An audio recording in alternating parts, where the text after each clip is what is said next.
As a child, I was surrounded by art. My father was a violinist, my mother was a painter. But as I grew up, I ended up in a convent in New Delhi in India and really thought I'd be a nun and really thought a lot about the sacred and the profane and the body and the spirit.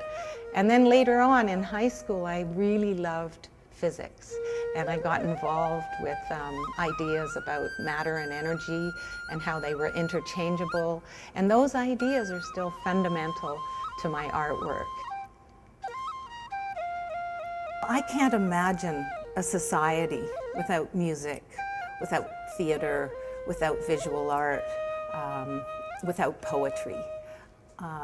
We have such a tendency to think linearly. We are so kind of conditioned to think linearly and always about results that will affect us economically, and yet I don't think we have a chance of surviving as a species without the fine arts that stimulate thinking outside the box, that stimulate a kind of perspective on how we live and why we live.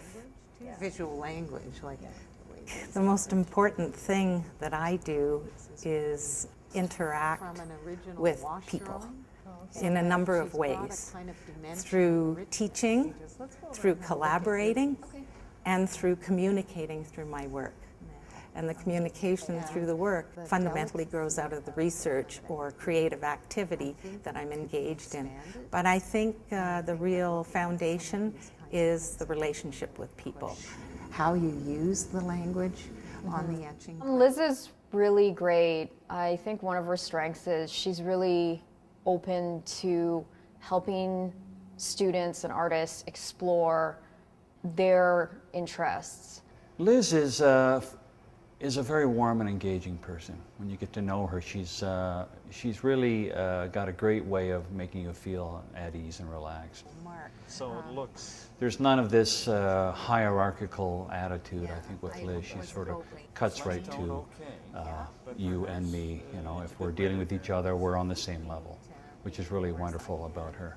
So she goes out of her way, I think, to make you feel at home and at ease, and to recognize you if you're working with her as far as your achievements or your relationship with her. Again, makes everybody feel like they belong on part of this team or part of this family, that we're all sort of working together for a common cause. I do agree. Into I think the darker tones. looks better flesh. To be inducted into the Royal Society is a real honor. I think it's very important. And I also think it's really important because they are now inducting a lot more people from the fine arts. And I think that's indicative of a change of attitude as to research in the fine arts. The creative activities are seen as legitimate research. I think earlier on there was a little bit of a feeling like the fine arts were sort of second-class citizens within the academic community.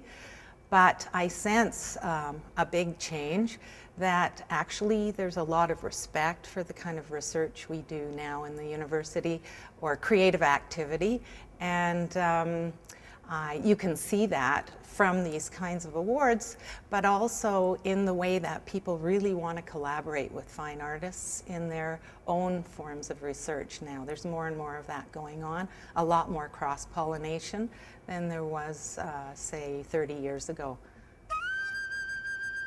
I was afraid to be an artist because it doesn't give a lot of security, but as time went on, I realized that I needed to be an artist in order to feel it all fulfilled. I thought I'd be a research physicist for a while, but steered away from it and ended up doing what I was passionate about.